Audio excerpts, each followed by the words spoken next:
the Carrie Steele Pitts home. The founder, Carrie Steele Logan, was an emancipated slave who moved to Atlanta during Reconstruction while working as a maid at the Union Railroad station and encountered many abandoned children. Her compassionate heart and her experience as an orphan compelled her to care for them in her very own home. Carrie raised the money to build a larger space and founded what would become the oldest Black orphanage in the country, the Carrie Steele Pitts home. Locations have changed, but the commitment to children remains. Her epitaph at Oakland Cemetery reads, "The mother of orphans, she hath done what she could." I'm Atlanta City Councilmember Andrea Boone. The legacy lives.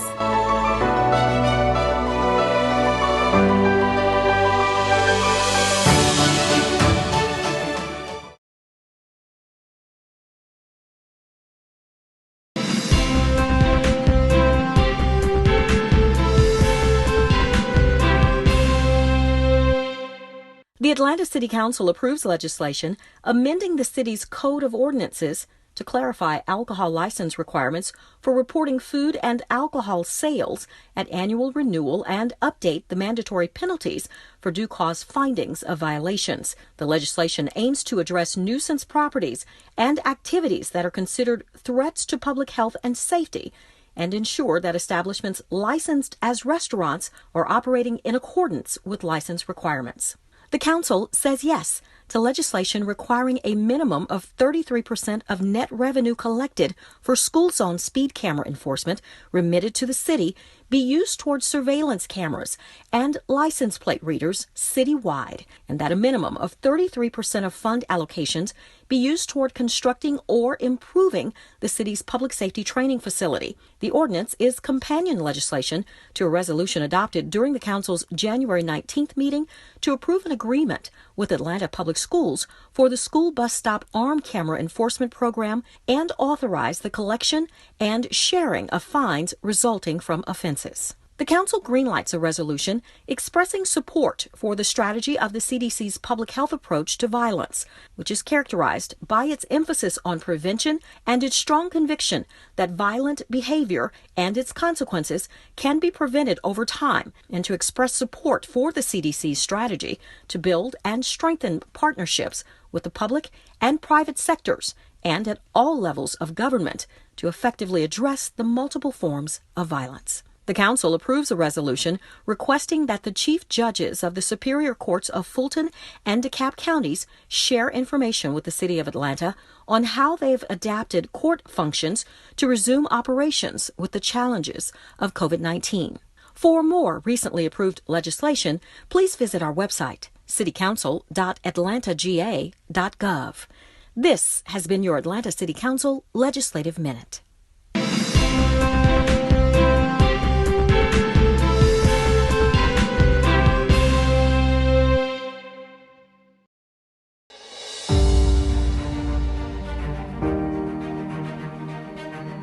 Zernona Clayton is a civil rights activist who worked alongside Dr. Martin Luther King Jr.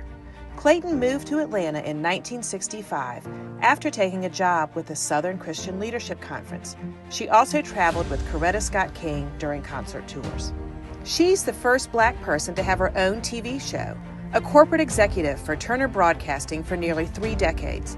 Clayton is the founder, president, and CEO of the Trumpet Awards Foundation, Incorporated, and creator and executive producer of the Trumpet Awards Show, which honors the accomplishments of Black Americans. The City of Atlanta honored Clayton with the dedication of a street and park plaza for a lifetime of contributions to humanity. I'm Atlanta City Councilmember Jennifer Ide. The legacy lives.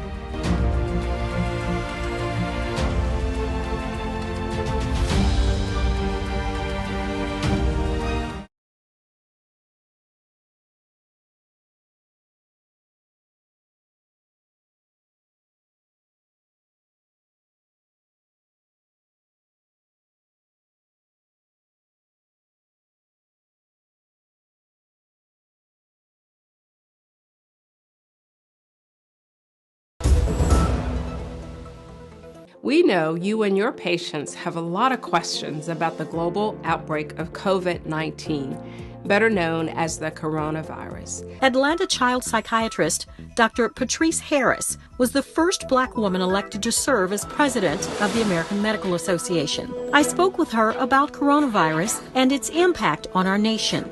Are you encouraged by those additional vaccines that may come online, and then in particular the Johnson & Johnson vaccine, which seems to have far less efficacy?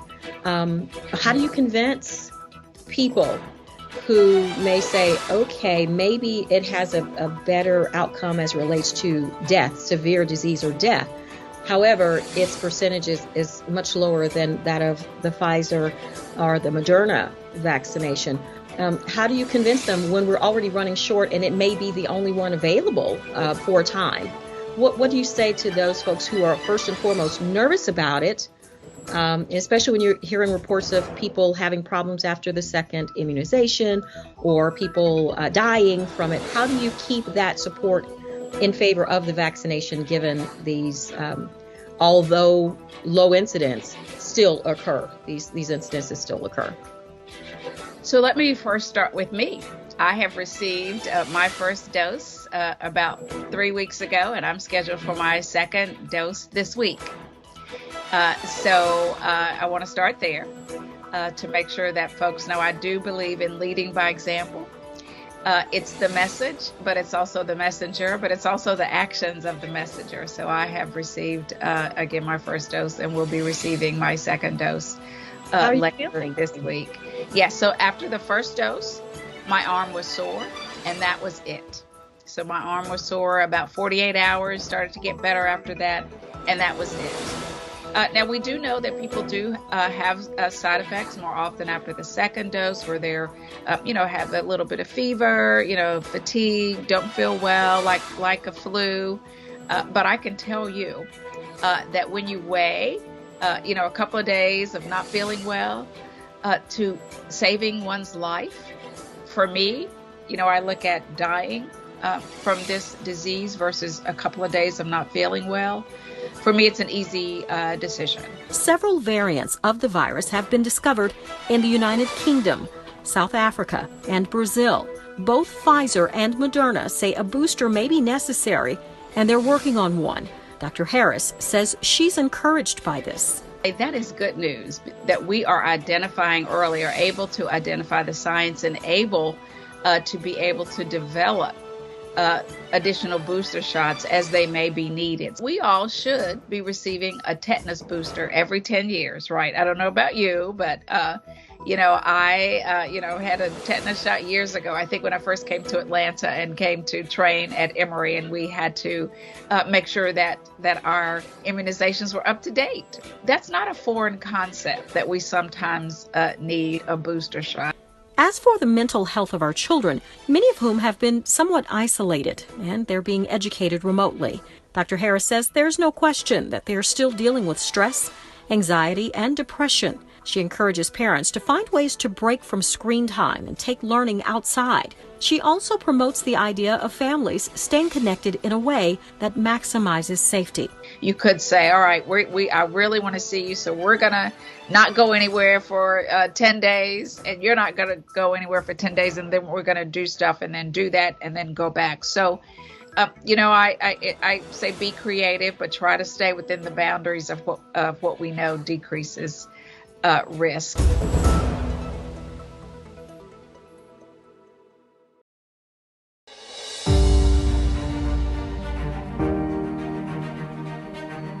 Zernona Clayton is a civil rights activist who worked alongside Dr. Martin Luther King Jr. Clayton moved to Atlanta in 1965 after taking a job with the Southern Christian Leadership Conference. She also traveled with Coretta Scott King during concert tours. She's the first Black person to have her own TV show, a corporate executive for Turner Broadcasting for nearly 3 decades. Clayton is the founder, president, and CEO of the Trumpet Awards Foundation, Incorporated, and creator and executive producer of the Trumpet Awards show, which honors the accomplishments of Black Americans. The city of Atlanta honored Clayton with the dedication of a street and park plaza for a lifetime of contributions to humanity. I'm Atlanta City Councilmember Jennifer Ide. The legacy lives.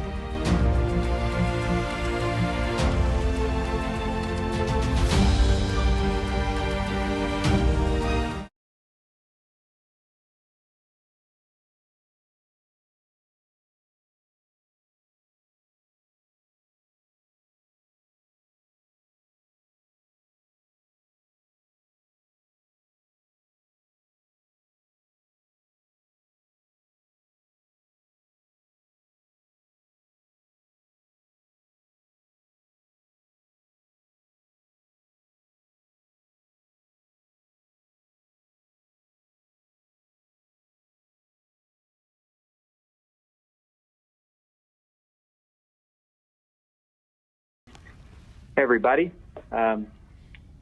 it is 1:30 p.m. on Tuesday, February 9th, which means it is time for the regularly scheduled meeting of the Community Development and Human Services Committee. My name is Matt Westmoreland.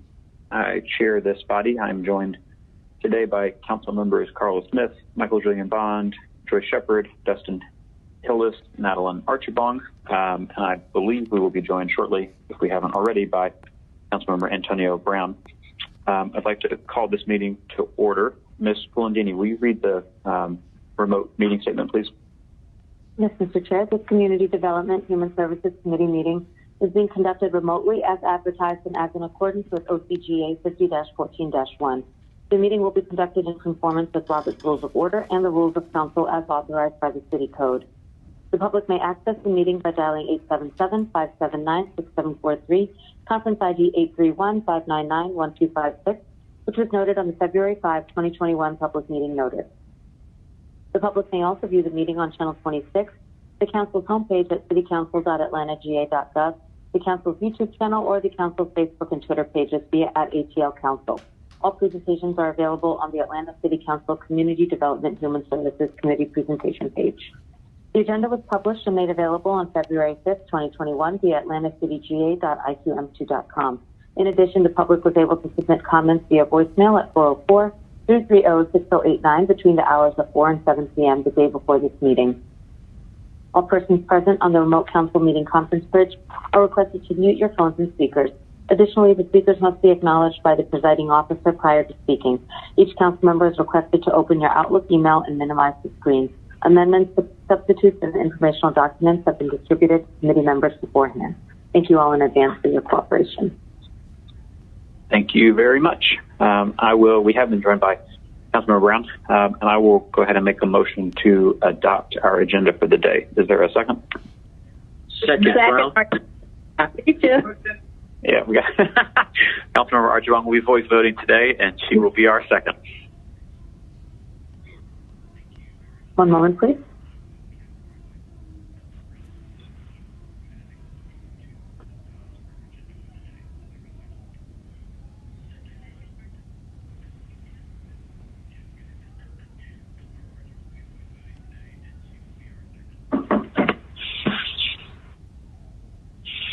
The vote is open.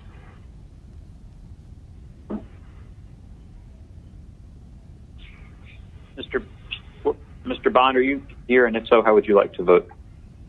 I'll also be voice voting today. Okay.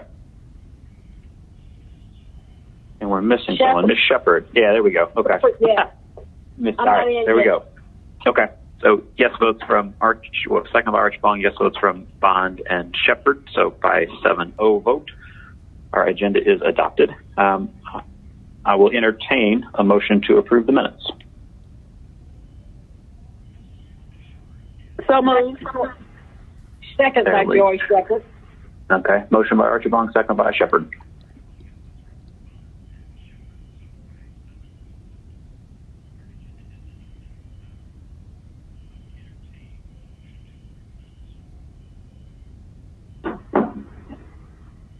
The vote is open.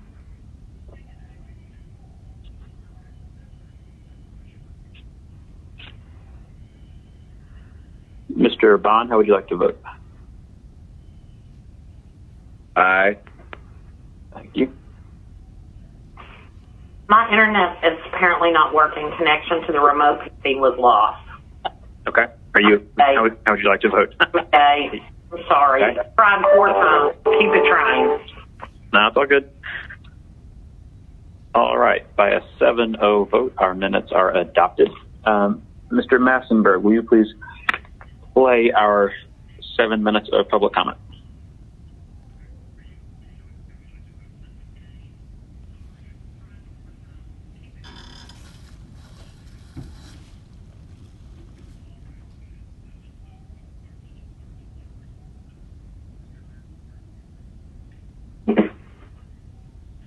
Hi, this is Elizabeth Hollister. I'm calling on behalf of the Upper West Side Community Improvement District.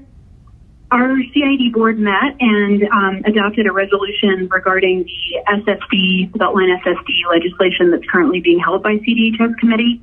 I wanted to call and just kind of state for the public record what our CID board has adopted and request that the council please consider the amendments we're suggesting. So just to kind of summarize, our CID falls entirely within the boundary of sub-area 8 of the Beltline. Many of the properties are within the Beltline tax allocation district and have paid into that since 2005. So currently, 78% of the annual property tax revenues from the portion of the TAD in sub-area 8 go to the Beltline TAD special fund. The 2-mile segment of the Beltline TAD within the CID is responsible for 21% of the TAD increment collected in 2020. So we are an economic engine for the Beltline. However, no Beltline trail segment or other Beltline infrastructure or even design or engineering has actually been done in our sub-area since the TAD 2005. Despite the substantial financial contributions from this area to the TAD. The published schedule for the SSD show that even with the SSD tax, sub-area 8 will be the last segment of the Beltline Trail to be constructed, which exacerbates the disproportionate contribution to the Beltline by the commercial property owners in our CID.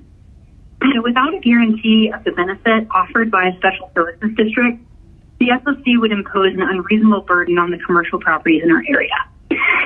The board would like to support the special services district and can do so, can support the 2 mil tax on commercial properties if and only if the legislation is amended to ensure that the portion of the special services district tax collected within sub-area 8 is used solely to acquire property for and design and construct the Beltline Trail within sub-area 8. Our board also requests more accountability in the form of a stakeholder committee made up of property owners who are paying the tax from each sub-area. Would like to also see regular audits of the SSD financials and a much narrower definition of what the SSD pretty broad. All of those details are in a resolution that I had sent to the council, so I appreciate your consideration. Thank you. Bye. Greetings to you, council members and staff, and special greetings to you, citizens and voters of Atlanta, watching and or listening to your government in action. Ben Howard, Senior Advocate, Public Policy Analyst. On the average, little more than 1% of eligible citizens, senior citizens, and stakeholders attend the neighborhood planning unit or meetings now being held virtually. NPUR 9 continues to be controlling and recalcitrant in 2021 when it comes to the needs of the NPUR residents and stakeholders along the Campbellton Cascade corridors and beyond. With Antonita Robinson as the 2021 Vice Chair, and Ricardo Jacobs and Corliss Clare pulling strings in the background, the concerns of citizens are still being ignored. But where were you at NPUR 9 while residents of the Atlanta Housing Authority properties were seeking a way to become involved in the selection of the 2 persons who now serve as resident commissioners of the Atlanta Housing Authority Board of Directors? Where are you now at NPUR 9 while residents are wondering how and when the coronavirus vaccine will trickle down to their communities? I'm wondering what they're going to do.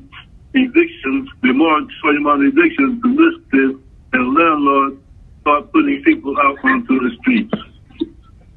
Where are you now in UR9 while FDUR residents are trying to digest the 2021 goals and objectives of each city committee? Now, where are your goals and objectives for this year? Someone up behind the scenes stands up and speak out. You Vice Chair Anthony Robinson, Corliss Clare, Ricardo Jacobs, Albert White, Renette Knowles Scott, Cousin Hathaway, Sherry Williams, and you other PUR9 cohorts, supporters, and enablers. In unto the Spirit of God, my name is Kendrick Jordan. He is despised and rejected of men, a man of sorrows and acquainted with grief. And we hid as it were our faces from him. He was despised, and we esteemed him not. Isaiah 53rd chapter 3rd verse. Despised from Bazar to disdain of scorn, and rejected chattel, abandoned of men. Remember therefore from which thou art fallen, and repent, and do the first works, or else I will come unto thee quickly, and will remove thy candlestick out of its place, except thou repent. Revelation 2nd chapter 5th verse. Christ friends to discipline the church by removing its light, candlestick. I was Philip Ashton to give James Montgomery a chance, as Jesus told me that he would hurt my ministry.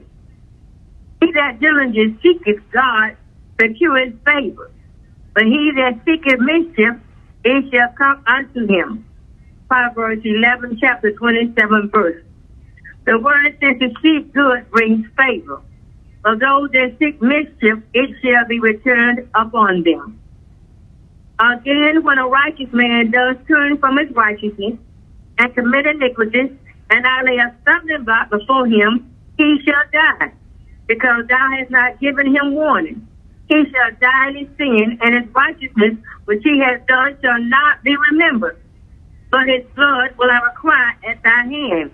Ezekiel 3rd chapter 20th verse. Rather the Lord says, the soul that sinneth, it shall die. And Montgomery Jesus said, you shall die when you sin. Christ has no respect of person. And we want his righteous will for our life, to inherit everlasting life. I know I do. Thank you, and obey Jesus. Christ like men and women and children, an atmosphere where there is for peace in Jesus.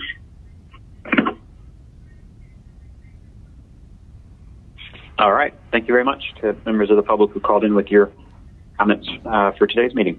Next up on our agenda are our ordinance for first reading. Item number 1, 21-0-0094, CDP-20-001, an ordinance by Community Development Human Services Committee to adopt Atlanta Beltline Sub-Area 3 Master Plan, the Atlanta Beltline Sub-Area 3 Master Plan update, to amend the 2016 Comprehensive Development Plan by incorporating by reference said plan and for other purposes, and to use WNY Council District 1. Item number 2, 21-0-0095, an ordinance by Community Development Human Services Committee amending the FY 2021 budget by adding to anticipations and appropriations in the amount of $583,956.00, increasing the budget amount authorized by the U.S. Department of Housing and Urban Development for the City of Atlanta Section 8 Moderate Rehabilitation Program for the Santa Fe Villas Housing Complex and for other purposes. Item number 3, 21-0-0096, an ordinance by Community Development Human Services Committee to adopt the Development Impact Fee Study and Ordinance Update CIE Amendment in compliance with the requirements of the Georgia Planning Act of 1989 and for other purposes. Item number 4, 21-0-0097, an ordinance by Community Development Human Services Committee authorizing the mayor to accept and sign a supplemental grant agreement with the United States Environmental Protection Agency in the amount of $375,000 for the Brownfields Revolving Loan Fund Program, amending the 2020 Intergovernmental Grant Fund budget by adding to anticipations and appropriations in the amount of $375,000 and for other purposes. And item number 5, 21-0-0098, an ordinance by Community Development Human Services Committee authorizing the mayor or her designee to enter into a memoranda of agreement with the Sweet Auburn Works, Inc., East Atlanta Community Association, Inc., and West End Merchants Coalition to support the extension of the Atlanta Main Street Fellowship Program for the purpose of making a donation in an amount not to exceed $7,500.00 each to Sweet Auburn, East Atlanta, and West End, and to authorize the Chief Financial Officer or his designee to transfer 3 separate donations to Sweet Auburn, East Atlanta, and West End in an amount not to exceed $7,500.00 as a charitable donation pursuant to the City's Code of Ordinances, Section 6-306. All payments will be paid from the accounts listed herein and for other purposes. Thank you much. Next up is our regular agenda, and we are going to get started by taking items 6, 7, 8, 9, and 10 as a block. Item number 6, 21-0-0064, an ordinance by Community Development Human Services Committee authorizing the mayor or her designee on behalf of the Atlanta Workforce Development Agency, also known as Workforce Atlanta, to accept the Workforce Innovation and Opportunity Act Youth Grant in the amount of $171,230.93 from the Technical College System of Georgia, to authorize the Chief Financial Officer to amend the FY21 Job Training Grant Fund budget, Atlanta Workforce Development Agency, by adding to Anticipations and Appropriations grant in the amount of $171,230.93 and for other purposes. Item number 7, 21-0-0065, an ordinance by Community Development Human Services Committee authorizing the mayor or her designee on behalf of the Atlanta Workforce Development Agency, also known as Workforce Atlanta, to accept additional Workforce Innovation and Opportunity Act Dislocated Worker National Emergency Grant funding in the amount of $834,232.00 from the Technical College System of Georgia Office of Workforce Development, to authorize the Chief Financial Officer to amend the FY21 Job Training Grant Fund budget by adding to Anticipations and Appropriations in the amount of $834,232.00 for employment and training services through March 31st, 2022, and for other purposes.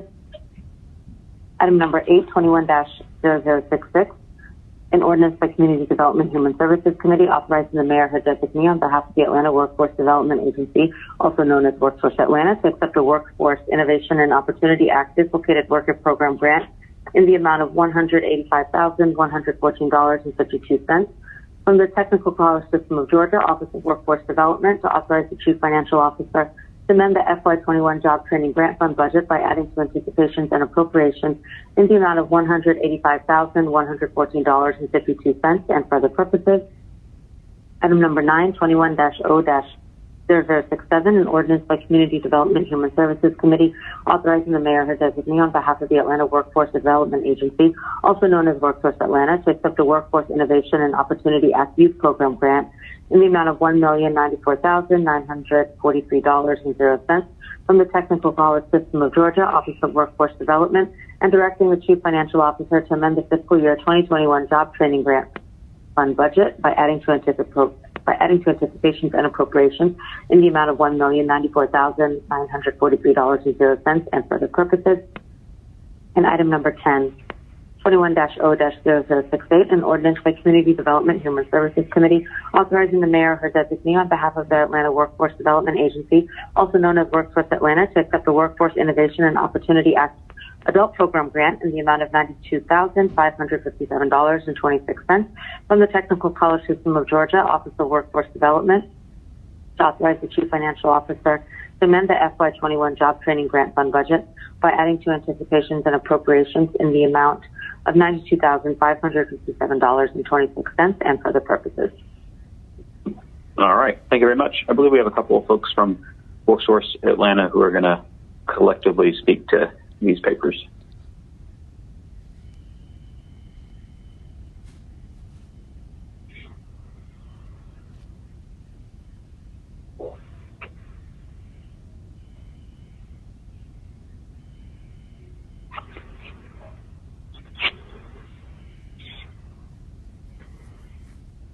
Ms. Polidani, do we know if they're unmuted? I'm just checking right now, Mr. Chair. One moment. Okay, thanks. Hello, can you hear me? Yes. Okay, well, good afternoon. My name is Marcos. I'm the Director of Finance for Workforce Atlanta. These ordinances are basically an additional funds that were given either through the COVID grant and or the youth formula dollars in adult and disability throughout the year from previous years. So that's what these ordinances are for. If there are any questions, I'd gladly take them now. Okay, thank you much. Colleagues, any questions or comments? Oh, Mr. Chair? Yes, sir. So, I'm sorry, I'm just a little confused. Can I get further clarity on this? Ask away. I'm sorry, I didn't get your name. I apologize. Okay, good afternoon. My name is Marcos Pope, and I'm the Director of Finance for WorkSource Atlanta. Okay, so what is the basis for this legislation? I didn't get it. I'm sorry. Okay, so any funds that we get that are from the federal government through state to WorkSource Atlanta, of course, they have to come through this process. And in this particular year, there were additional dollars that were given to the local areas. And generally what happens at the state level is that they will determine through allocation what local area gets what. They didn't make the decision this year to spread, to do it to one or two. They spread it among the 19 local areas. And this is our allocation for those dollars. The $834,000 ordinance is the remaining piece of the COVID monies that were given to WorkSource Atlanta to assist with those that were displaced due to the COVID pandemic. Okay. No, that helps out a lot. And Mr. Pope, I apologize for not hearing your name the first time.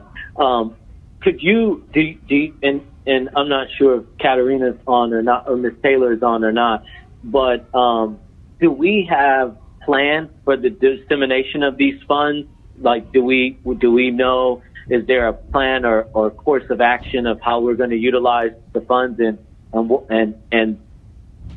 kind of the results of those programming initiatives or whatever is taking place within WorkSource in regards to these funds? Yes. So as far as the COVID grant is concerned, they have been given very strict guidelines as to how we can utilize those funds. We're working with the state agencies to ensure that we are able to, provide the appropriate employment and training possibilities, and also the work experience throughout this process. And then the others, of course, yes, will go through the regular formula process, either through our normal work outreach. I'm sorry, excuse me.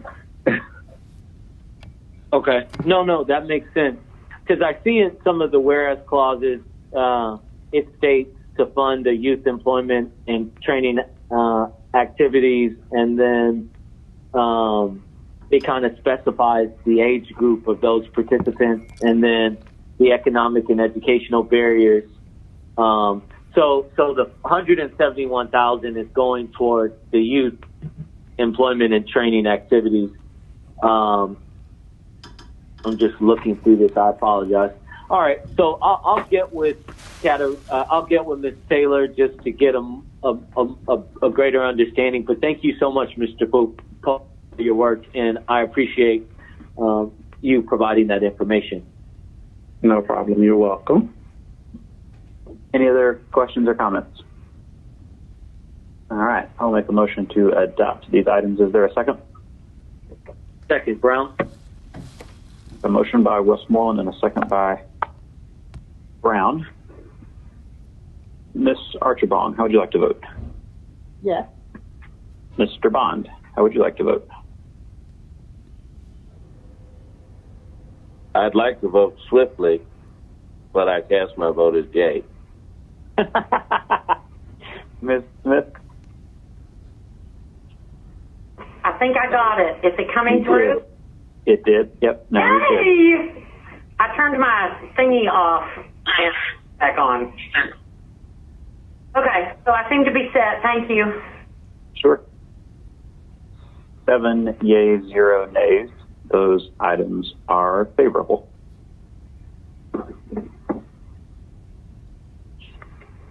Our next item is number 11, 21-0-0069, CDP-20-002, an ordinance by Community Development and Human Services Committee to adopt Atlanta Beltline Sub-Area 5 Master Plan, the Atlanta Beltline Sub-Area 5 Master Plan update, to amend the 2016 Comprehensive Development Plan by incorporating by reference said plan and for other purposes, and to use NM Council District 2.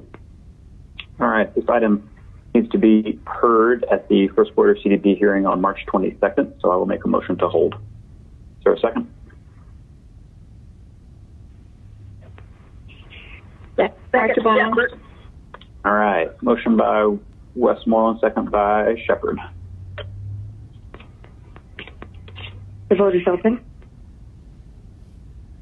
Ms. Archibong, how would you like to vote? I was the seconder. Okay, I vote yes.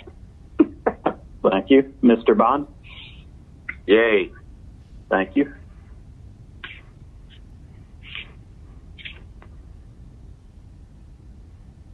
The vote is closed. All right, 7 yeas, 0 nays, that item is held. Next item. Item number 12, 21-0-0079, an ordinance by Councilmember Andrea L. Boone, amending the 2021 Community Development Fund budget by correcting 20-0-1139 to adjust the funding amount for 2 public improvement projects by transferring from anticipation and appropriations and adding to anticipations and appropriations in the amount of $189,000.00 of community block grant funds for the purpose of reallocating community development block grant projects approved in the annual action plans of the 2015 to 2019 consolidated plan and for the purposes. And there's an amendment in your packet which attaches exhibits A and B. So there is. I will make a motion to amend. Is there a second? Second. Thank you. Motion by Westmoreland, second by Bond. The vote is open. Ms. Archibong? Yes. Yes. Thank you.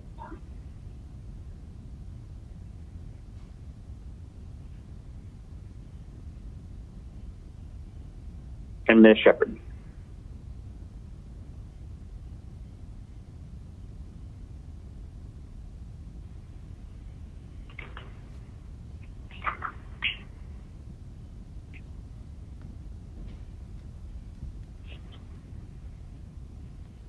Vote is closed. All right, 7 yeas, 0 nays, that item is amended. If there are no other questions or comments, I will make a motion to approve as amended. Is there a second? Second. Motion by Westmoreland, second by Bond. The vote is open. Ms. Archibong, how would you like to vote? Yes. Thank you.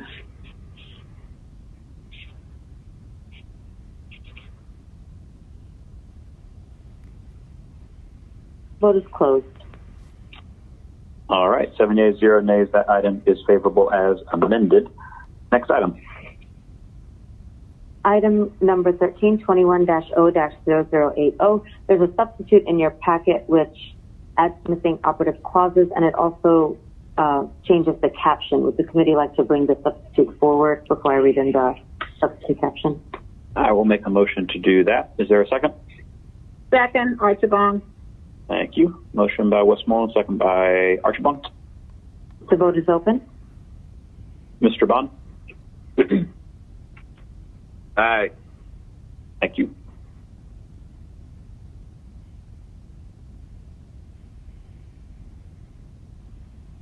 All right, 7 yeas, 0 nays. The substitute is before us. Please read the caption. An ordinance by Councilmember Andrea L. Boone as substituted by Community Development and Human Services Committee, correcting 20-0-1775 to adjust the funding amount for continued operational support for short-term emergency lodging by authorizing the mayor or her designee on behalf of the City of Atlanta to enter into an amendment to EAS 121-0051 programs to care for homeless populations with Partners for Home, Inc. to add funding for continued operational support for short-term emergency lodging through the Community Development Block Grant funded by the U.S. Department of Housing and Urban Development in an amount not to exceed $1,200,000.00, retroactively effective December 31, 2020, and for other purposes. All right. Any questions or comments? All right. If not, I will make a motion to move forward, favorable on condition of the completion of a 5-day public comment period and a public hearing at our February 15th council meeting. Is there a second? Second. Thank you. Motion by Westmoreland, second by Bond. The vote is open.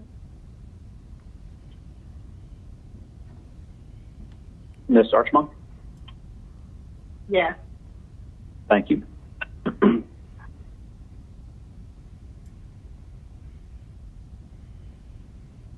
The vote is closed. 7 yeas, 0 nays. That item is favorable on condition as substituted. All right, on to resolutions. Item number 14, 21-R-3106, a resolution by Councilmember Dustin Hillis to expand the boundaries of the Fulton Industrial Community Improvement District as authorized by the General Assembly of the State of Georgia and the Fulton County Community Improvement District Act and for other purposes. Mr. Hillis. Yeah, thank you, Mr. Chair. This is the second expansion of the Fulton Industrial CID, which is the City of Atlanta portion, and probably located in District 9 along Fulton Industrial Boulevard and portion of Donnelly Lee Hollowell. So I'll make a motion to approve. Which I will second. If there are no questions or comments, please open that vote. The vote is open. Thank you. Mr. Bond? Aye. Ms. Archibong?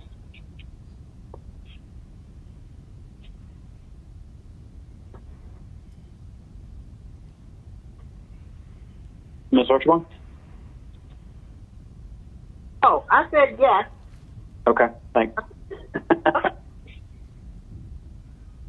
All right, 7 yeas, 0 nays. That item is favorable. Next item.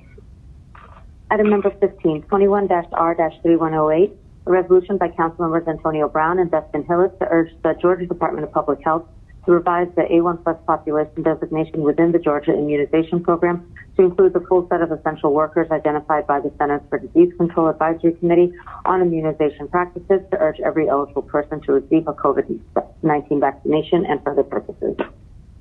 Mr. Brown. Thank you, Mr. Chair. Colleagues, this resolution came as a part of an initiative that was taken by several residents within the city of Atlanta that were seeking to prioritize certain populations of individuals in the city into the 1A category that was originally prioritized through the governor's plan for 1B participants in the dissemination of the vaccine. So this is a resolution that's being presented asking that we reconsider that and include the 1B population into the 1A population, especially for those that have been impacted, that were working during the pandemic, as well as individuals that we see as essential workers within the city of Atlanta as a whole. So that's basically what the resolution does. I have reached out to the governor's office about this particular resolution. The pushback that was given, or just some of the opposition that was given around it, was the number of vaccines coming into the state and the fact that the volume doesn't necessarily support this reprioritization. But we've been told, and as we've researched, that there are vaccines coming into the state at larger volumes. So we think that this resolution would help to really urge them in the reconsideration of those under the 1B category and repositioning them under the 1A population. So, Mr. Chair, I would motion to approve the resolution if there are no questions. Got a motion to approve by Mr. Brown. I'll look for a second for Mr. Hillis in a moment. Ms. Smith, you have the floor. Okay. I don't know if I'm going to support this or not. I don't want to, oh gosh. All right. if the politicians would stay out of the healthcare industry, we would be much better off.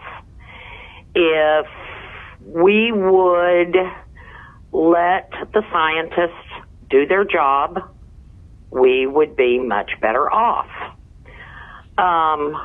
We do have a finite amount coming into the state every week. And this is... in order just to get the first original round of 1As vaccinated, it was taking a team of people that were already doing the testing. So then we doubled their workload. Then one morning, a politician wakes up and says, oh, let's add this to that workload. And then more politicians wake up and say, oh, let's add this to the workload.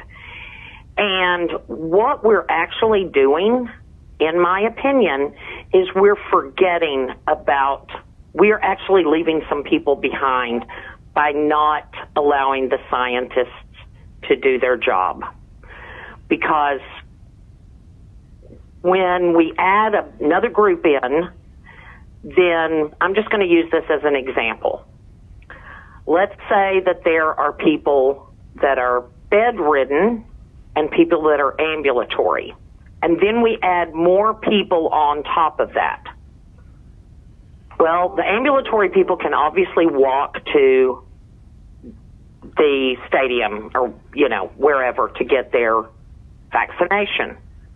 Then you add more people, so those are probably ambulatory more people. And I'm just using this as an example. So then all of the teams that are giving the vaccines are at the place where the ambulatory people can go. And what are we doing? We're leaving behind the bedridden people.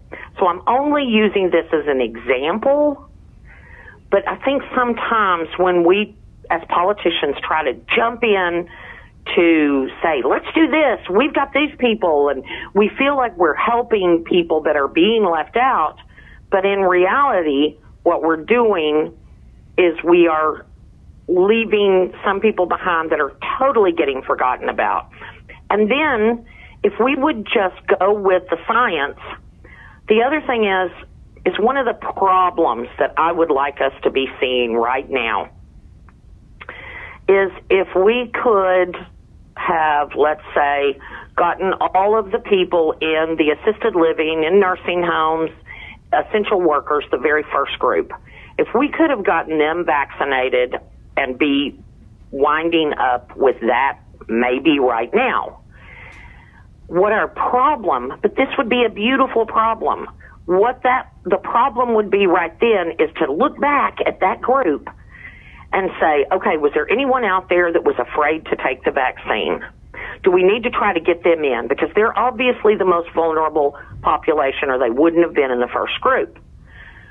So we need to be looking back and saying, okay, you're scared to take it. Why are you scared? And y'all, I could sit here and talk for 5 minutes about, I really firmly believe that we would rather live with whatever vaccine side effects that we might have rather than trying to live with the side effects of COVID or dying.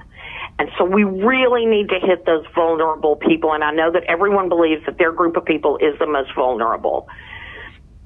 But I would like to see us knocking out a group, running back and saying, okay, did we miss anyone? Did we, whatever, as we're starting this new group. And instead of us piling on to the medical community, more people to add in, because they are eventually going to get to all of us.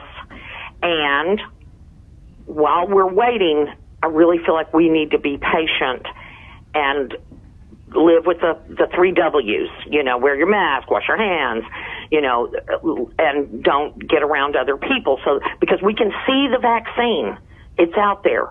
So I think all of us just need to be patient and use proper hygiene and try not to get into groups and try not to get it before we are the ones that are going to get the vaccine. And I still have not decided how I'm going to vote on this paper.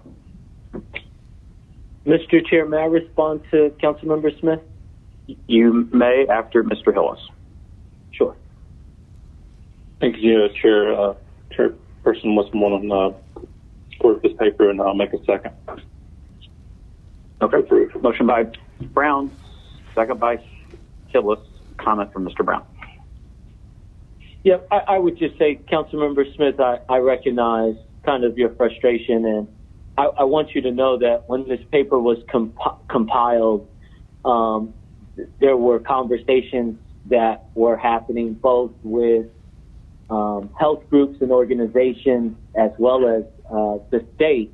And one of the concerns that came about from those conversations that we thought was imperative with regards to this resolution specifically was that there were individuals that were not traditionally classified as essential workers, like folks that have been working through this entire pandemic, where businesses, essential businesses like grocery stores, the United States Postal Service, manufacturing workers, public transit workers, there are a population of essential folks that have been in the midst of this pandemic working every day, that have put their lives at risk every day, in addition to the frontline folks like our nurses and our doctors and our healthcare professionals that, we believe should have been included in this 1A category.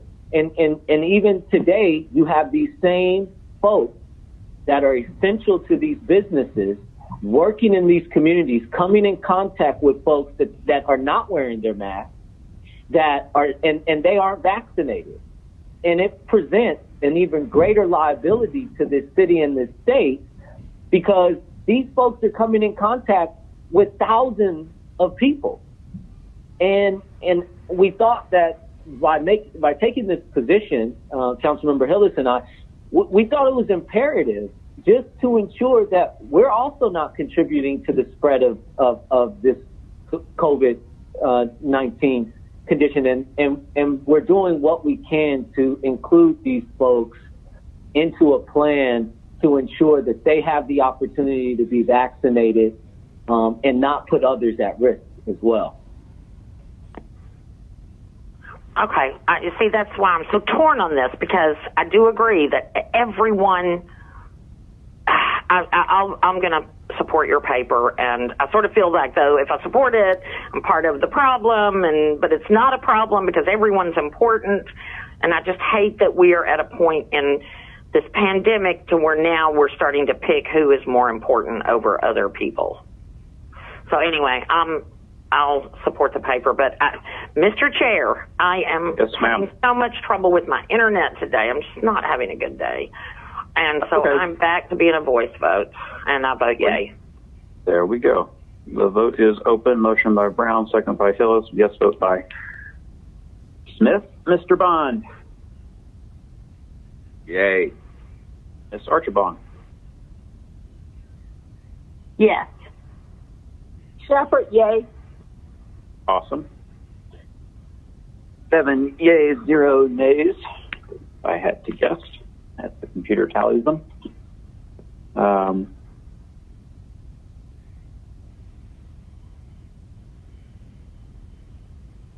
There we go. All right, 7-0. That item is favorable. Thank you much. Next item. Just for the purposes of the public, this item is a dual referred item and will now go to the Finance Executive Committee. Our next item is number 16, 21-R-3146, a resolution by Community Development Human Services Committee authorizing the mayor, her designee, to exercise renewal number 1 to EAS 1200169, supplemental staffing services with Nova Engineering and Environmental LLC for a term of 1 year beginning March 11, 2021 through March 10, 2022, and to enter into amendment number 1 to increase staffing services under the contract on behalf of the Department of City Planning in an amount not to exceed $3,770,000.00 and for other purposes. Mr. Pace, are you here? Could you speak briefly to this item, please?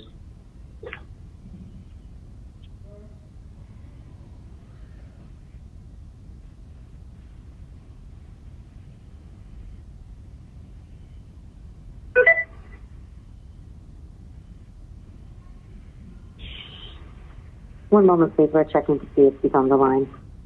Okay.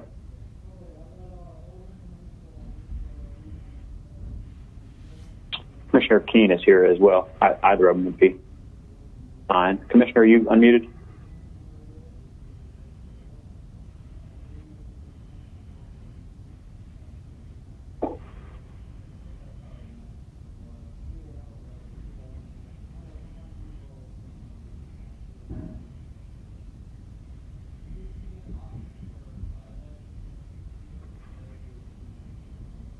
Commissioner Keene should be unmuted now.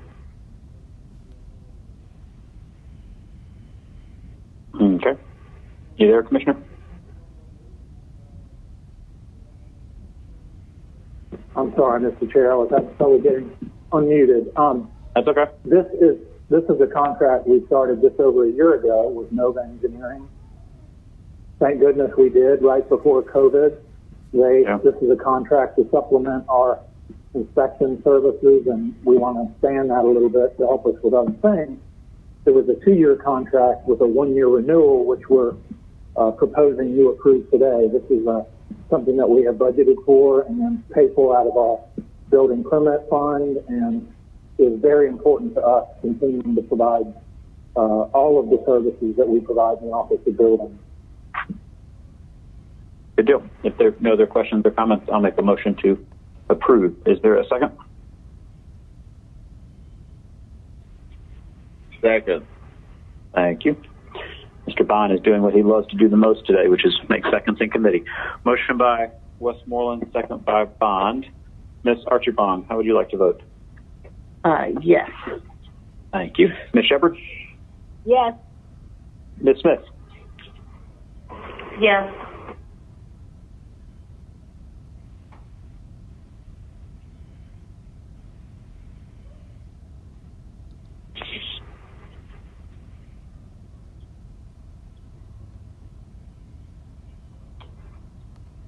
All right. 7 yeas, 0 nays. That item is favorable. Thank you, Commissioner. Next item.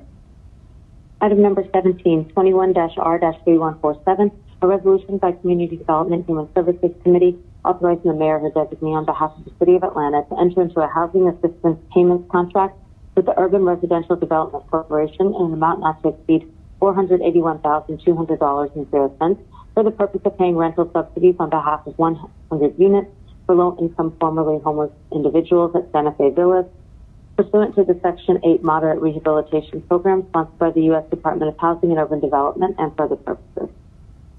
All right. We're going to hold this so it can travel with the companion paper, and I will make that motion. Is there a second? Second by Shepard. And I have Motion questions by, too about this. Hey. I'm sorry. Motion by Westmoreland, second by Shepard. What is your question? I need for someone from the department to update me on Santa Fe Villa. That is in my district, so that's why I said that, Mr. Bond. I was not trying to overstep you, but I do have questions, and so I need somebody to give me a briefing on Santa Fe Villa. All right. We will make sure that happens. Thank you. Motion in a second, if we can open that vote. Mr. Bond, how would you like to vote? I guess yay. Yeah. Ms. Archibong. Yes? Yes. Ms. Smith. Okay. Did it go up? Did it work? You're back. Thank you. Let's cross our fingers it stays working.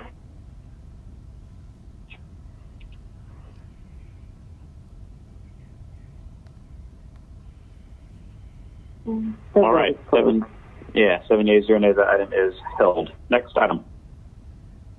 Item number 18, 21-R-3148, a resolution by Community Development Human Services Committee authorizing the mayor or her designee to issue task order number S-244 for contract FC-10641J with Pittsburgh Parka Fry JV for the purpose of installing playground mulch at City of Atlanta playgrounds as evaluated and deemed necessary by the Department of Parks and Recreation in an amount not to exceed $253,644.58. All work to be charged to and paid from accounts listed herein and for other purposes. All right. If there are no questions about the $254,000 worth of mulch, I will make a motion to approve. Is there a second? Second. Motion by Westmoreland, second by Bond. The vote is open. Ms. Archibong. Yes. Thank you.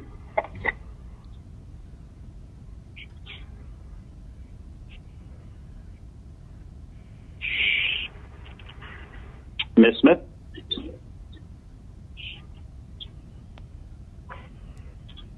Did it work? It did. 7 yeas, 0 nays. That item is favorable. Next item. Item number 19, 21-R-3149, a resolution by Community Development Human Services Committee authorizing the mayor, her designee, including the Commissioner of the Department of City Planning, to apply for a Livable Centers Initiative Study Grant from the Atlanta Regional Commission in an amount not to exceed $250,000 in order to conduct a major update for the Bankhead MARTA Station Transit Area Livable Centers Initiative Study and for other purposes. Any questions or comments? All right, I'll make a motion to approve. Is there a second? Second. Motion by Westmoreland, second by Bond. The vote is open. Ms. Archibong? Yes. Thank you.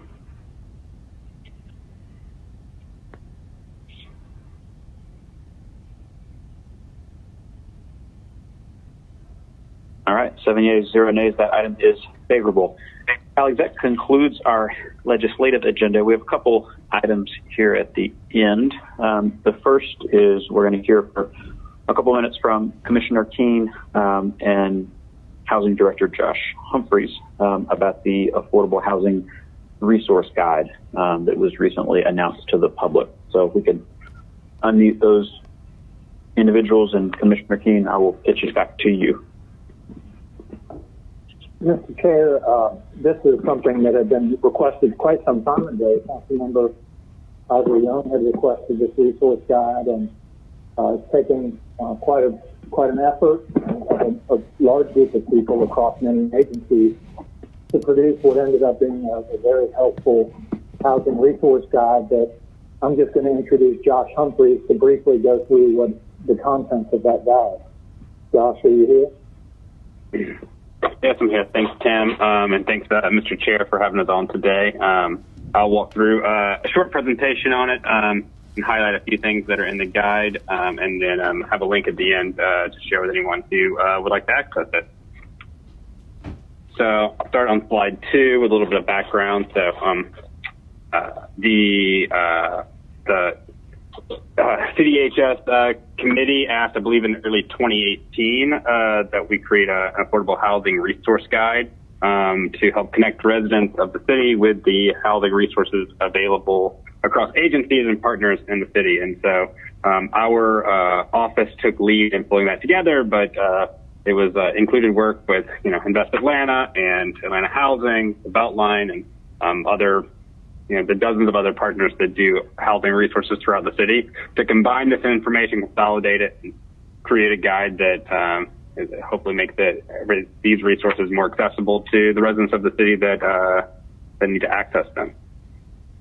So on slide number 3, I'll talk a little bit about the topics that we covered in the guide. So one of the first things we wanted to do is really talk about just kind of general criteria for affordable housing. What is it? When we talk about things like area median income, what do we mean? And kind of what are the different kind of income levels? And so we include information around Atlanta's area median income and qualifications and different rent levels that are tied with that. And it's varies a bit across agencies, but this is a good guide, I think, for residents to kind of get an understanding of what this universe is like and what kind of options may work best for them. Also include information on things like fair housing, and then different housing programs from home repair and rental assistance to down payment assistance. And then we included a section as well on resources for those that currently experiencing homelessness. The other, on slide 4, we also included some sections throughout here that include highlights for Invest Atlanta, Atlanta Housing, and a few other agencies. These are they provide so many significant resources for residents of the city, and then we have sections throughout for particular groups of people and the different kind of specialized housing opportunities available for them, like the one you see here on your right. This is for aging adults in Atlanta and different specific housing resources available to them. And then we also have a section on how development of affordable housing happens in the city, so the residents can be involved and then know what that looks like in their neighborhood. So on slide 5, you'll see one of our kind of highlights of what it looks like. This is for Invest Atlanta, one of our pages for Invest Atlanta that highlights the programs that they provide available. On slide 6, this is part of the section on those that are experiencing homelessness with information about coordinated entry, and we also include things like in the bottom left here about how to get access to an ID. So really trying to anticipate different kind of resources and connecting residents with the resources that may be most helpful for them. And then on slide 7, this is a bit of an outline of like the city's MPU system and the way that different affordable housing gets voted on and decided, and kind of the process, both kind of through the city or other partners like Invest Atlanta and development authorities, and how they get funded and kind of what that process is like for folks that want to get more involved in their own neighborhoods, kind of affordable housing development. And so that's just a quick overview of what kinds of things that are included in here. And there's a link on slide 8, but it's atlantaga.gov/housing guide. We'll give you a link to this guide and some other resources for residents that are looking for different housing resources. So that's a quick overview of our housing guide. Thank you very much for the update and for sending the documents off along to us before this meeting. I can hear Councilman Young, his voice in my mind asking for this, so thank you for fulfilling that request. Any questions or comments from folks on the committee? All right. Thank you very much to both of you. Thank you.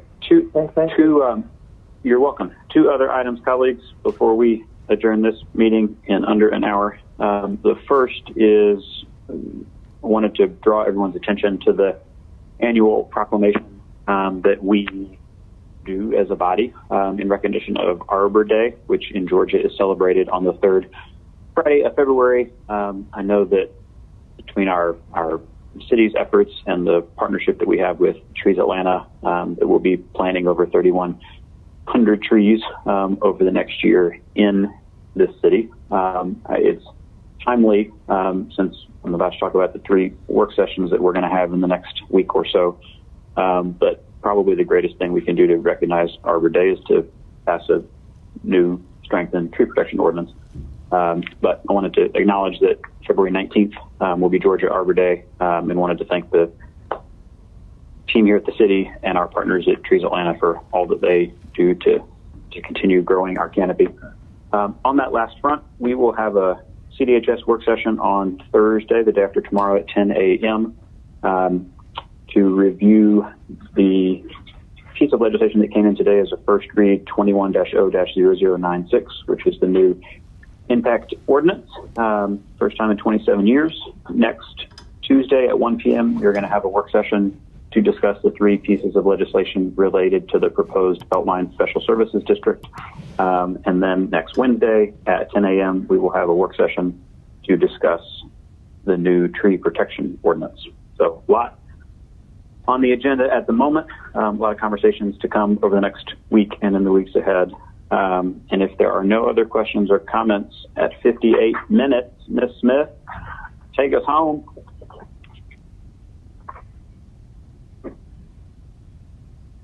Oh, I was like, oh, Mr. Chair. Queued you up and everything.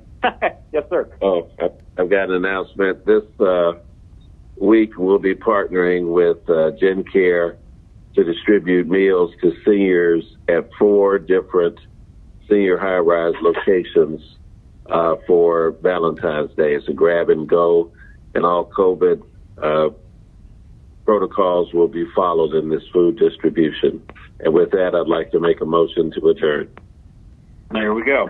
Motion from Mr. Bond, which I will second on unanimous consent. We are adjourned. Thanks, everybody.